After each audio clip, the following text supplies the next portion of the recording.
Si yo no veo en un discípulo que yo estoy discipulando señales de vida, creo que estoy perdiendo el tiempo discipulándolo. Si yo veo una iglesia carnal donde yo soy el pastor, creo que estoy perdiendo el tiempo si no vemos fruto y vemos ya parejas que se están entregando a Cristo y no estamos realmente buscando entre ustedes vida.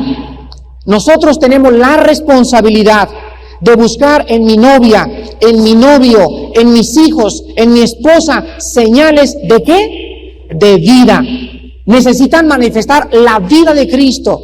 ¿Y esto cómo lo hacen? Cuando yo veo que entro al cuarto de mis hijos y les apago la luz y veo que se acostaron con la Biblia junto, creo que ellos están manifestando señales de vida. Cuando yo me levanto en la mañana y entro al cuarto de Alan y lo veo de rodillas a las 6 de la mañana, creo que él tiene vida en Cristo. Cuando yo entro al cuarto de mis hijos y veo que no tienen pósters de mujeres ahí desnudas, sino que tienen cuadros de Cristo, creo que hay vida en Cristo en sus vidas. En fin, tenemos que estar buscando en nuestra familia señales de vida. Desde luego que primero en la familia para buscarlos después en los discípulos. Porque si yo no busco primero señales de vida en mis propios hijos y en mi propia casa, pues entonces ¿qué estoy haciendo? Buscando señales de vida en otras partes. Dice el dicho mexicano, podemos ser lámpara de la calle, obscuridad de nuestra casa. Entonces tenemos que buscar en nuestros discípulos, en nuestros hijos, señales de vida, fruto. Si no hay fruto, hay que orar por ellos. Padre, tengo un hijo que no da fruto, no te ama, no lee la Biblia, no ora. Sus amistades, los libros que lee, las revistas que tiene, me hablan que no tiene vida. A concentrarnos, a orar por él. A orar por mi vecino que recibió a Cristo y no ha manifestado fruto. Tenemos que estar buscando fruto entre nosotros. Y a continuación dice Pablo en el versículo 14, a griegos y a no griegos, a sabios y a no sabios, soy deudor. Versículo 15, así que en cuanto a mí, estoy pronto a anunciarles el evangelio también a ustedes que están en Roma. Vemos aquí en el versículo 14 que Pablo divide al mundo, o más bien él repite lo que los griegos y los romanos tenían. El mundo de entonces estaba dividido en griegos y en no griegos, en sabios y en tontos. Así dice la palabra en griego, lo vamos a ver ahorita. Entonces los romanos creían que había dos clases de personas. Los griegos, que eran la gente culta y la gente educada. Y en otro lugar estaban los dos no griegos. Aquí la palabra no griegos en el griego es la palabra bárbaros. Así se escribe en griego, bárbaros. De donde obtenemos la palabra nosotros, bárbaros, que significa gente incivilizada. Y tenemos después la palabra que dice la Biblia, sabios y no sabios. Aquí la palabra sabios es la palabra griega sophos, que significa personas con conocimiento, personas que fueron a la escuela, personas educadas. Y la persona no sabia, se usa aquí la palabra griega anoetes, y significa una persona que no usa la mente, una persona tonta. Un bruto, como decimos en el lenguaje corriente en México. Una persona tarada, pero no tan tarada, ¿verdad? Simplemente una persona que no le gusta pensar, que no le gusta razonar, no le gusta todo, lo acepta sin absolutamente ningún análisis. Es la persona anoetes. Ahora bien, Pablo nos está diciendo aquí entonces en estos versículos que todos los cristianos estamos en deuda. A nadie le hacemos el favor. Hermano, gracias por haber venido a mi casa. Hermana, no me dé las gracias. Es que gracias por haberme dado esto, no me dé las gracias.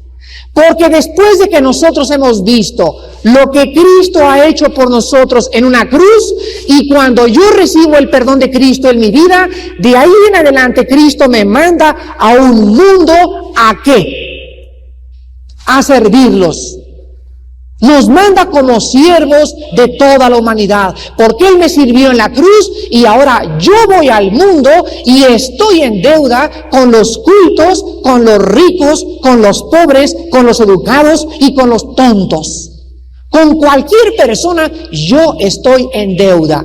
Entonces yo tengo que comenzar a entender que mi actitud hacia el mundo es de servicio, es de poder ayudarles, es de darles el ejemplo, es de vivir una vida donde ellos puedan ver en mi vida la vida de Jesucristo. Dice más adelante Pablo, Así que en cuanto a mí, estoy pronto a anunciarles el Evangelio a ustedes también que están en Roma. Vean 1 Corintios capítulo 9. Y vamos a ver que el cristiano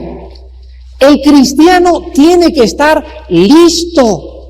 Tiene que ser lleno del Espíritu Santo todos los días, porque nunca sabemos a quién le vamos a testificar, principalmente en esta época de Navidad. Dice en 1 Corintios 9, 16 y 17, Pablo les escribe a los corintios y les dice lo mismo: pues si anuncio el Evangelio, no tengo por qué gloriarme, porque me es, escuchen esto, impuesta necesidad, y ay de mí si no anunciare el Evangelio, por lo cual, si lo hago de buena voluntad, recompensa tendré, pero si de mala voluntad, la comisión me ha sido encomendada. Pablo está diciendo que todos nosotros nos es impuesta la necesidad.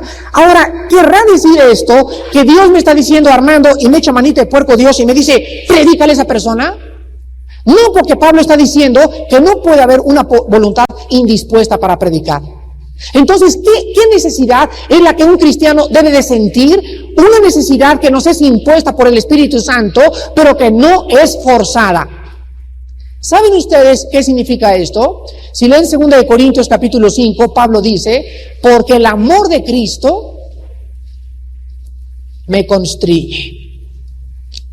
El amor de Cristo me constriñe, por lo cual si uno murió por todos, entonces todos murieron. Significa que cuando un cristiano realmente tiene un encuentro con Cristo, cuando un cristiano recibe el perdón de Cristo, cuando un cristiano se hinca en las mañanas y ora y le dice, Padre Santo, ¿a quiénes quieres que les hable de tu amor? Es un cristiano, como decía mi hijo Alán, ¿con qué? Con una carga. Con una carga. El cristiano se siente constreñido en su alma al ver un mundo necesitado, al ver a mi papá, al ver a mis primos, al ver a tantos jóvenes en las drogas, en la inmoralidad, en el sexo. ¿No te constriñe eso a ti, hermano? ¿No te constriñe ver ahora en Navidad a toda tu familia ahogados de borrachos? ¿No te constriñe ver que la gente va a comprar canastas con 4 o 5 botellas de alcohol para festejar el nacimiento de aquel que murió por nosotros en una cruz? ¿No te constriñe a ti esas cosas? Si no te constriñen, déjame decirte algo. Si tú no estás constreñido por el pecado, tú tienes una relación no adecuada con el Señor Jesucristo. En otras palabras, en esta mañana estás diciendo, Padre, sinceramente, lo que el hermano me está diciendo es la verdad. A mí no me constriñe el mundo. A mí no me importa ver a mis hijos en las drogas. A mí no me importa lo que le pase a mi familia. Y si tú tienes este sentimiento, tú tienes en esta mañana que pedirle perdón a Dios y decirle en esta mañana, Señor, yo no tengo constreñimiento ni compasión por las almas. Y te pido que me perdones, y te pido que me muestres y me enseñes la forma en que yo debo sentirme con esa carga para ir al mundo a llevarles tu santo mensaje. Entonces Pablo, vean ahora ustedes 1 de Pedro capítulo 5, cómo Pedro pensaba también lo mismo. 1 de Pedro capítulo 5, versículo 2. Pedro sentía exactamente lo mismo que sentía el apóstol Pablo, y él, escribiéndoles a los pastores, les dice lo siguiente. 1 de Pedro 5, versículo 2. Apacentad la grey de Dios, que está entre ustedes, cuidando de ella, no por fuerza, sino voluntariamente, no por ganancia deshonesta, sino ¿qué? ¿Sino con qué? ¿Qué significa esto? Que así tienes que estar siempre en tu corazón, listo que a un estudio bíblico. ¿Dónde? A ver, ¿dónde? Ánimo pronto. Oye, que no puedo predicar, hermano Alducci, el domingo. ¿Puedes predicar tú? ¿En dónde? Estás buscando la oportunidad. Tu ánimo es pronto a estar ministrando la palabra de Dios. Ahora es triste, por ejemplo, que tú no tengas una relación adecuada con Cristo, ni una vida de oración continua con Cristo, y de repente vayas a tu escuela y llegue una muchacha y te diga, fíjate que quiero abortar. Y tú, ay, no lo hagas, manita, mira que manita, te va a castigar Dios, no lo hagas, manita. O que te llegue un muchacho y que te diga, oye, Juan, fíjate que ayer me dieron a probar la mota anoche. Ay, pues qué feo la hierba, mi papá me ha dicho que no la fumes. Y en ese momento que se nos presenta la oportunidad de ayudarlos y de decirle, Juanita, es que tú no sabes lo que Cristo hizo por ti, y vienes con tu palabra o la tienes memorizada y eres llena del Espíritu Santo y le comparte la Biblia y la Biblia penetra en su corazón y haces que esa muchacha se convierta esa mañana antes de irse a su casa. Pero sin embargo, como no eras lleno del Espíritu Santo, perdiste la oportunidad de ayudar al prójimo. ¿No han visto ustedes también que en el trabajo ha habido personas, principalmente en la Navidad, que se acercan con la secretaria y, oye, fíjate que en mi casa la situación está muy difícil, mis papás se están divorciando o mi esposo me está abandonando, y tú eres cristiana y no tienes que decirle? ¿Te ha pasado? Yo creo que a todos nos ha pasado. Qué triste. ¿Cuál ánimo pronto? ¿Cómo puedes tú testificarle si no eres llena del Espíritu Santo? Pero si tú esa mañana te levantaste y oraste y leíste la Escritura y le pediste a Dios, oh Dios, lléname de tu Espíritu esta mañana y dame sabiduría, porque hay muchas personas a mi alrededor, en el metro, en el trabajo, de ida y vuelta a mi trabajo, que tienen problemas y yo soy enviado a predicarles tu palabra. Oh Dios, dame la palabra necesaria para ayudar al prójimo que me rodea. Y así pasó el 85, enero, febrero, marzo, abril, y quiero preguntarte, ahora que acaba este año, ¿cuántas oportunidades perdiste de no compartir el Evangelio con ánimo pronto porque tú no estabas lleno del Espíritu Santo? Ojalá que el año 86, quiero decirte una cosa, el 85 no lo recuperamos con nada. Las oportunidades que perdimos en el 85 jamás las volvemos a recuperar. Nunca más. Entonces hay que comenzar el otro año con una nueva visión del Dios que estamos sirviendo, con la comisión que nos ha sido encomendada, e ir al mundo llenos del Espíritu Santo para compartir las nuevas que Dios estaba en Cristo perdonándonos a todos nosotros nuestros pecados. Dice Pablo, estoy pronto a anunciarles el Evangelio. Vean ustedes también ahora el versículo 16, que por estas razones el apóstol Pablo llega al clímax del Evangelio en este capítulo y les dice lo siguiente: porque no me avergüenzo del Evangelio, no me da pena, porque es poder de Dios para salvación a todo aquel que cree, al judío primeramente y también al griego. Pregunta: ¿es posible que haya cristianos que se avergüencen del Evangelio? ¿Es posible? Sí, es posible. Vean ustedes Marcos 8:38, por lo cual el Señor Jesucristo dijo estas palabras: sí es posible que haya cristianos que se avergüencen de Cristo. Y dice Marcos 8:38, porque el que se avergonzare de mí y de mis palabras, o sea, de la Biblia, en esta generación adúltera y pecadora, el Hijo del Hombre se avergonzará también de él cuando venga en la gloria de su Padre con los santos ángeles. Los que escucharon el mensaje de este lunes que hablé sobre el tribunal de Jesucristo, ahí está el cassette a la salida, los que lo quieran, fue la clausura de Apocalipsis. Yo les decía que los cristianos, cuando venga Cristo, va a haber dos tipos: los que van a decir Padre, y las lágrimas por última vez van a ser enjugadas al verlo. Oh, el corazón se nos va a saltar del pecho al ver a nuestro Salvador, que ya se acabó todo, vámonos ya de esta tierra, dejamos aquí todo abajo. Pero al mismo tiempo va a haber cristianos, dice en Primera de Juan, que se van a alejar avergonzados de Cristo. O sea, lo van a ver, pero no va a ser el gozo de verlo, así decirle, oh Dios, gracias porque ahora sí estoy contento, sino que en el momento que vean a Cristo, les va a dar vergüenza verlo, aun cuando son salvados. Les voy a dar un ejemplo. Mi esposa se va 3 meses de México, y en esos 3 meses yo estoy esperándola con un ánimo desesperado de verla. ¿Cuántos de ustedes han esperado así a su esposo y a su esposa? Ahora que venían mis hijos, estaban mi esposo y yo, eran años los que, una semana se nos hizo un año. Y luego el último día es el más largo de todos. Ustedes también, ¿verdad, Lani Kim? Me imagino que estaban ahí en Marcoma contando los minutos y el avión y ya no llega el avión y esperar en la sala. Se hacen años. Bueno, ustedes imagínense que durante los 3 meses que mi esposa se va, yo cometo adulterio. Y cuando llega mi esposa, ustedes creen que, yo tengo ganas de abrazarla, pero en ese instante yo estoy manchado. Yo estoy avergonzado, yo estoy apenado de que cuando yo la abrace, no la pueda mirar a los ojos, con ojos transparentes, y le pueda decir, estos 3 meses te he esperado puro y casto en mi corazón. Ya no puede haber una sinceridad porque mi vida la manché. Si tú tienes un novio y se va a Guadalajara durante 3 meses y él se va con otra muchacha y regresa a verte, él va a regresar con vergüenza. ¿Por qué? Porque él sabe que te fue infiel en Guadalajara. Pues así cuando venga Cristo, va a haber cristianos manchados con pecado. Los va a encontrar Cristo con pecado, son salvos, pero los va a encontrar en pecado y esos cristianos van a tener vergüenza. Vean ustedes ahora, 2 de Timoteo, capítulo 1. Gracias. 2 de Timoteo, capítulo 1, versículo 8, 12 y 15.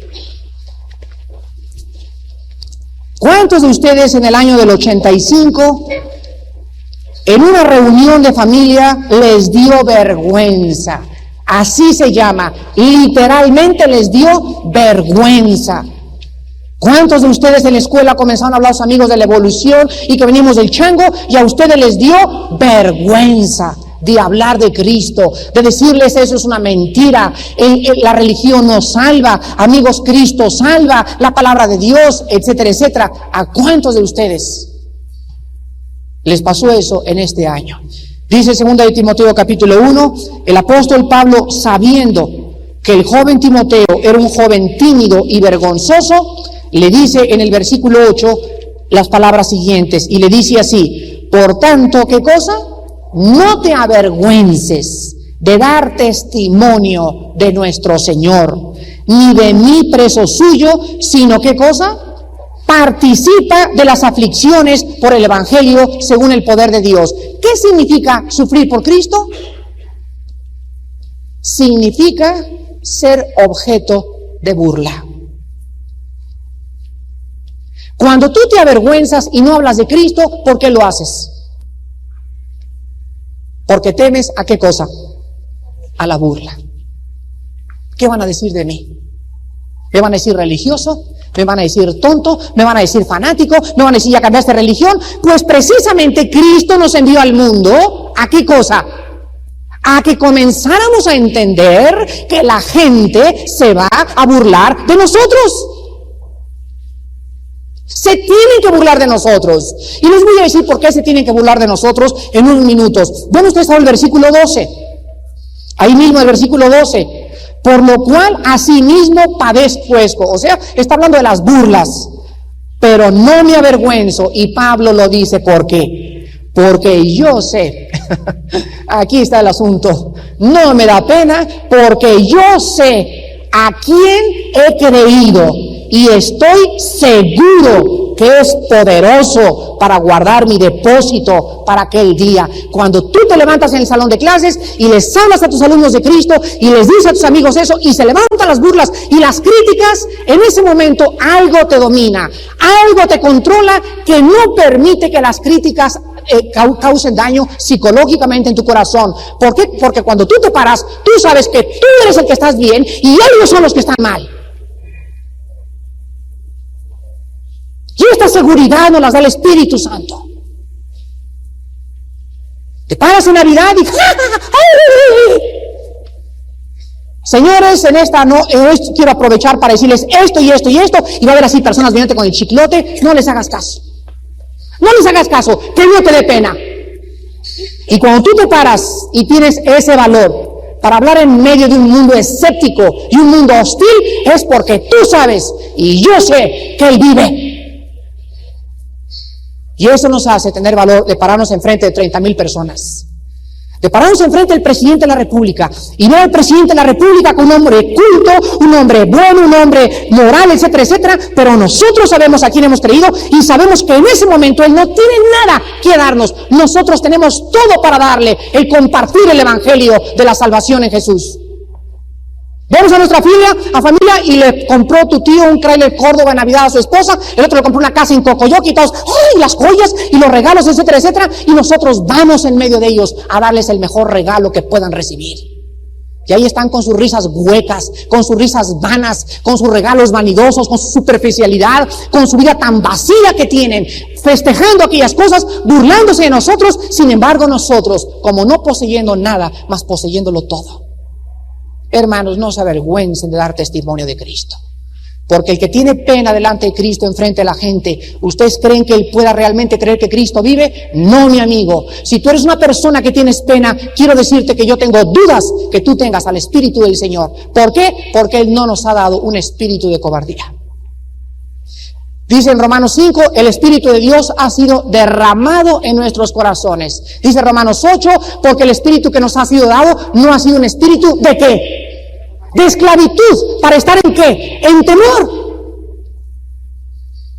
Yo no tengo por qué tener miedo a la gente. Ya sé que se van a burlar de mí, ya sé que me van a perseguir, pero yo sé a quién he creído. Entonces ese Espíritu Santo que me ha dado Dios, dice Hechos 1:8, y me serán ¿qué cosa? ¿Qué cosa? Testigos. Cuando haya venido sobre vosotros el Espíritu Santo. ¿Para qué vino el Espíritu Santo a nuestras vidas? Para hacernos testigos, para darnos valor y mandarnos como ovejas en medio de lobos y decirle al mundo, Cristo vive. Ahora el mundo en que vivimos, el mundo que nos rodea, es un mundo que ama el ateísmo, ama la evolución, ama la mentira, ama las filosofías, ama la inmoralidad. Tú en esta Navidad vas a encontrar que tu prima se va a levantar y va a decir, anoche vi un ovni y nadie se va a burlar de ella. Otro se va a decir, estoy teniendo radiaciones, me pongo debajo de una pirámide y me da así como que arranque y no arranque, como que cosquillitas, y ahí estoy debajo de la pirámide y nadie se va a reír de ella. Le va a preguntar, oye, ¿de veras? Oye, mijito, ¿no me compras una pirámide de Año Nuevo? Pero les hablas de Cristo e inmediatamente el nombre de Jesús, el nombre que es sobre todo nombre, desata la persecución. Porque los demonios que los controlan pueden escuchar que están bajo de pirámides y están tomando baños de energía y se fueron a Japón y estuvieron con los budas y ahora son gurús y nadie se va a burlar de ellos. Pero en cuanto el nombre de Jesús se proclama, los demonios levantan persecución contra nosotros. Vean Colosenses capítulo 2, versículo 8. Pablo, escribiéndole a la iglesia de Colosas, les dice a estos hombres que creían que podían agregar al cristianismo el misticismo, Cristo más la filosofía, Cristo más las tradiciones, Cristo más otra cosa, les dice en el capítulo 2, versículo 8, estas palabras: miren que nadie los engañe por medio de ¿qué? De filosofías. Este va a ser mi mensaje del 18 de enero en el Hotel María Isabel, las filosofías y Cristo. Vamos a analizar todas las filosofías para mostrar, llévense a intelectuales a este próximo desayuno, para que salgan con la cola entre las patas. Miren que nadie los engañe por medio de filosofías y huecas sutilezas según las tradiciones de los hombres, conforme a los rudimentos del mundo y no según Cristo. Entonces el mundo que nos rodea, Juanita Pérez en la fiesta de hoy en la noche va a decir que ella es gurú en el 85. La otra va a decir que está en la Dianética. La otra va a decir que se fue y se viene a la India. La otra, cada quien trae su rollo y todos se comparten sus rollos y nadie se burla de nadie. Pero en cuanto un cristiano da testimonio de Cristo, inmediatamente viene la persecución. ¿Por qué? Porque escuchen lo que les voy a decir. Todo el sistema de pensamiento, y me estoy refiriendo a las filosofías que no tienen su origen en la Biblia, todos los sistemas de pensamiento filosóficos y cualquier corriente del pensamiento humano choca, es diametralmente opuesto, es totalmente diferente al pensamiento divino en este libro. Todo lo que el hombre tiene de sí mismo, de donde el hombre lo obtuvo del mundo, de los gurús, del pensamiento, las tradiciones de los hombres. Y todo el sistema de pensamiento humano está diametralmente opuesto al pensamiento de Dios. Ustedes entienden ahora lo que Isaías dijo en el capítulo 55. Mis pensamientos no son vuestros pensamientos. O sea, nuestro sistema de pensar es totalmente contrario al sistema de la Biblia. Y mis caminos son diferentes a vuestros caminos. Ahora escuchen lo que dice Cristo.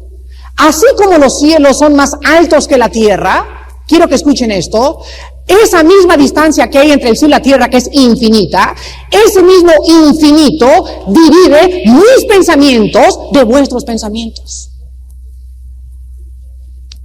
Entonces viene, ¿qué cosa? El choque. Y nosotros, ¿qué dice 1 Corintios 2? Poseemos la mente de Cristo. ¿Ven por qué chocamos? Entonces yo llevo a una reunión, yo llevo a la escuela con el sistema de pensamiento divino gobernado en un pensamiento humano que está aquí abajo, y inmediatamente hay cortocircuito. Salen las chispas inmediatamente, y cuando salen las chispas hay cristianos que dicen, ya no regreso, ya no hablo, ya me da pena, ya no quiero abrir la boca, y comienzan a intimidarse y a ser intimidados. ¿Por qué? Por el sistema de pensamiento humano. Cuando tú conoces este pensamiento de Dios, los barres, los trapeas, los machacas, los pisas y los haces chicharrón. Por eso dice la Biblia que la palabra de Dios more en abundancia en vuestros corazones. Porque cuando alguien conoce este libro, esta persona se puede parar enfrente de filósofos, de ateos, con 5 premios Nobel, etcétera, etcétera, y no hay argumentos ni altivez que se levante contra el conocimiento de Dios. Dice 2 Corintios 10, llevando cautivo, ¿qué cosa? Todo pensamiento.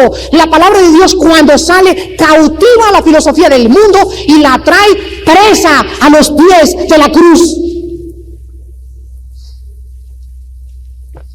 Vean ustedes ahora a continuación que en el versículo 16 Pablo sigue diciendo, a mí no me da vergüenza.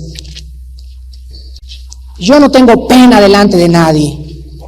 Ya vimos en primer lugar porque él entiende que el evangelio es realmente el poder de Dios.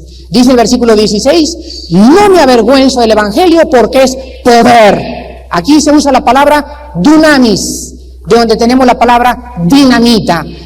La palabra es, el evangelio es un poder explosivo. ¿Pero para qué es esta explosión? Para salvación a todo aquel que cree. Escuchen esto. Dios escogió que cuando nosotros levantáramos este libro, o cuando yo estuviera hablando las palabras de este libro, cuando yo hablara las palabras de la palabra de Dios, y no mi filosofía, ni mi pensamiento, ni mi verdad, sino el mensaje que está aquí, y yo fuera leal y fiel a este mensaje, y no mezclar este mensaje con mis pensamientos, sino que lo predicara así a rajatabla como dice la Biblia.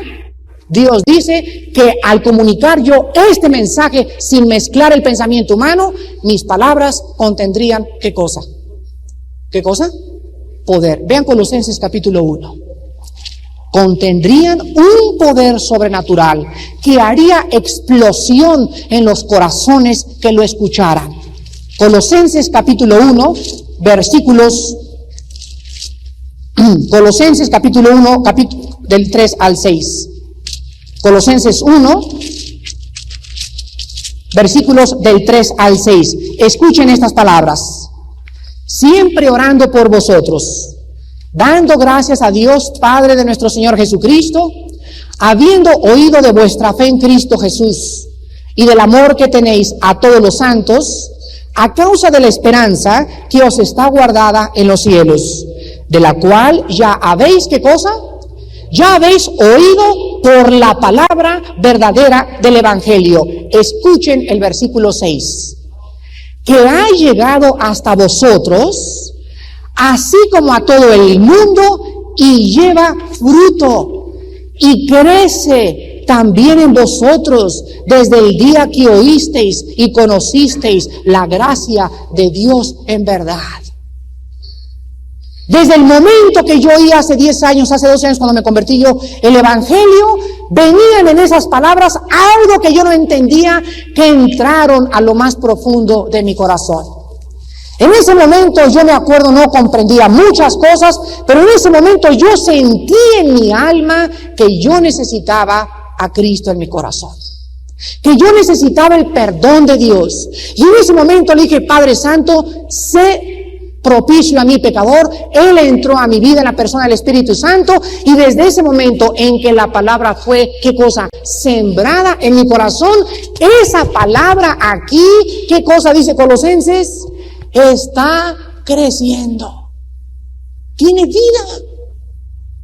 Mis palabras son espíritu y son vida.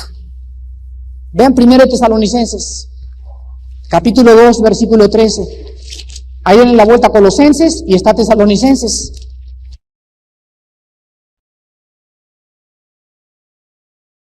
(2:13). Por lo cual también nosotros, sin cesar, damos gracias a Dios de que cuando recibisteis la palabra de Dios, que oísteis de nosotros, la recibisteis no como palabras de hombres, sino según es en verdad, escuchen, la palabra de Dios, la cual, ¿qué cosa? Actúa en vosotros los creyentes. Cada vez que ustedes van a un estudio entre semana, cada vez que vienen ustedes aquí el domingo, ¿a qué vienen? Vienen a comer. Vienen a comer porque hay algo dentro de ustedes y dentro de mí que ha nacido. Y ese nuevo ser que está dentro de mí, dentro de ti, necesita alimento. Y el alimento es la Biblia, la palabra de Dios. Entonces vienes el domingo y comes, y estás comiendo ahorita. Y hay unos que tienen un hambre tremenda espiritual y está entrando el alimento y por dentro están creciendo como las plantas imperceptiblemente sin darse cuenta, pero en 3 o 4 años se paran y hablan y la gente se queda callada porque no resisten el espíritu con el cual está hablando. Es un cristiano lleno de la palabra de Dios. Ahora, en último lugar, vean 1 Corintios 1:18. Oh, si comprendieran ustedes que hay poder en la palabra, hermanos. Es el poder de Dios. En la palabra está contenido el poder de Dios, el poder para resucitar de entre los muertos.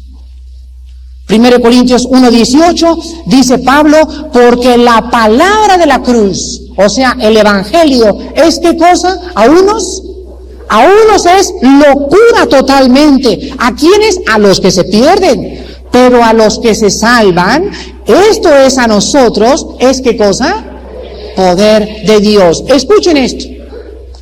Dios, dice la Biblia, que en el principio no había absolutamente nada. Ahora, en el libro del Génesis se usan 3 palabras hebreas para crear. Cuando Dios dice, en el principio Dios hizo los cielos y la tierra, ahí se usó la palabra hebrea, bara, con B grande, que significa crear de la nada. O sea, así donde no hay carencia de energía, donde no existe energía, Dios creó algo. Ahora, hay otro tipo de creación. El tipo de creación de que cuando ya existe algo, de eso que existe, Dios agarra como la tierra que ya existía, y de la tierra que ya existía forma el cuerpo humano.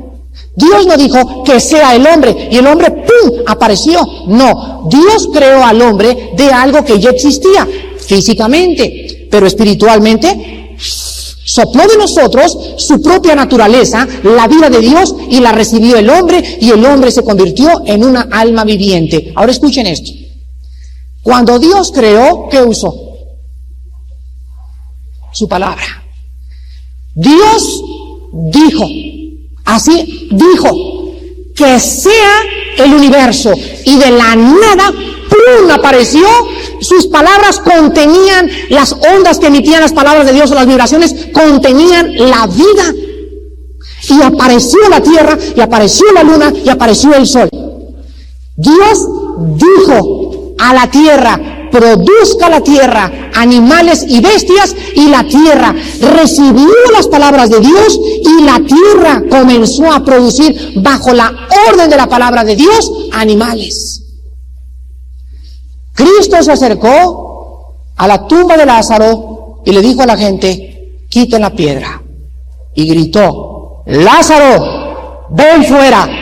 Pues el cuerpo de Lázaro estaba aquí, su alma y su espíritu ya se habían separado de su alma y su cuerpo, y cuando oyó el espíritu de Lázaro y el alma de Lázaro las palabras de Cristo, regresaron al cuerpo, dice Santiago que el cuerpo sin el espíritu no tiene vida. Entonces regresó el espíritu al cuerpo de Lázaro, y al regresar el espíritu de vida al cuerpo de Lázaro, el espíritu que tiene la vida levantó a Lázaro entre los muertos, y Lázaro salió caminando. ¿Qué fue lo que produjo la resurrección de Lázaro? La palabra de Cristo. Jesús dijo, vendrá la hora cuando los que están en las tumbas, ¿qué? Oirán, ¿qué cosa? La voz de Cristo. Los que la oigan resucitarán, y los que no permanecerán para condenación. ¿Cómo pueden los que no creyeron en vida escucharla cuando están muertos? Entonces la Biblia nos dice que el poder con que Dios creó el universo, el poder con que Dios Cristo sacó a Lázaro entre los muertos, el poder que usa Dios para dar vida está contenido en este libro. Mis palabras son espíritu y son vida. Aquí está el poder de Dios. Aquí está. Y este libro yo lo amo con todo mi corazón. Porque si yo vivo cerca de este libro, ¿qué tengo? Poder. Poder. Porque es la palabra la que me da el poder. Si yo agarro este libro y lo meto en mi mente y mis pensamientos los empapo con este libro, ¿qué tengo en mi mente? Poder. Para vencer las tentaciones, para vencer el pecado, para tener una vida victoriosa. Cuando yo amo este libro y lo medito día y noche en mi corazón, entonces se está levantando con el influjo de este libro en mi vida un hombre de Dios. Se está levantando un predicador. Se está levantando una mujer con un poder sobrenatural. Se está levantando un árbol que está plantado junto a corrientes de agua porque está chupando de este libro la vida, y el árbol va a crecer grande, y cuando vengan las lluvias y cuando venga el viento siempre producirá fruto y su hoja no caerá, por cuanto en la palabra ha hecho el hombre su corazón. Hermanos, por esto no me avergüenzo del Evangelio. ¿Cómo me puedo avergonzar cuando he descubierto lo que este mensaje contiene? Oremos. Padre Santo que estás en el cielo, tú nos has dejado tu poder en tu palabra. Los hombres y las iglesias y las organizaciones piden más poder, sin saber que lo tienen, pero no lo explotan. Porque no entienden, no hemos entendido que la vida de poder, el poder de una iglesia, el poder de una organización se encuentra en tu palabra. Y cuando los hombres abandonan la fuente de tu poder y comienzan a buscar en las experiencias, en otras revelaciones, en otros sistemas de pensamiento ajenos a tu palabra, este poder, van a descubrir cuán frustradas vivirán sus vidas y cuán lejos y carentes de poder tendrán sus vidas delante de sus familias y delante de ti. Padre Santo, enséñanos a amar tu palabra, a memorizarla todos los días, a meditarla todos los días, a ser llenos de ella, porque ella es el poder de Dios. Santifícalos en tu palabra. Tu palabra es verdad. Oh Dios, tu palabra hace sabio a los sencillos, ilumina a los sabios. Tu palabra tiene el poder entero del universo, Señor, y es en ella en la que deberíamos de meditar. Tu palabra es perfecta, que convierte el alma. Tu testimonio es fiel, hace sabio al sencillo. Tu palabra es recta, alegra el corazón. Tu palabra es pura, alumbra los ojos. El temor de tu palabra es limpio, permanece para siempre. Toda tu palabra es verdad, toda ella es justa. Deseable es más que el oro, y más que el mucho oro afinado. Tu palabra es más dulce que la miel, y que la misma miel que destila del panal. Nosotros somos además amonestados con tu palabra, y en guardar tu palabra hay grande galardón. Gracias por tu palabra, Señor. Haznos hombres de tu palabra, fieles a tu palabra, y que tu palabra more en abundancia en nuestras mentes el año que entra. Oh Dios, permite que esta iglesia sea una iglesia llena de tu palabra, y que podamos comprender que nuestro poder radicará en la medida que tu palabra habite en nuestros corazones. Padre, en esta mañana hay muchas personas también que no te conocen. Hay cristianos que creen que son cristianos. Hay personas que han hecho una profesión de fe, pero no hay fruto en sus vidas. No hay señales de vida. No aman tu palabra, no la leen, no la estudian, no la meditan, no la memorizan. Esto habla de un síntoma de muerte. Porque el que ha nacido de nuevo se enamora de tu palabra. Desea tu palabra como un niño desea la leche, y por ella crecemos para salvación. Estas personas en esta mañana, yo quisiera que antes de que acabara el año arreglaran sus cuentas con Dios. Si en tu vida no hay señales, no hay síntomas,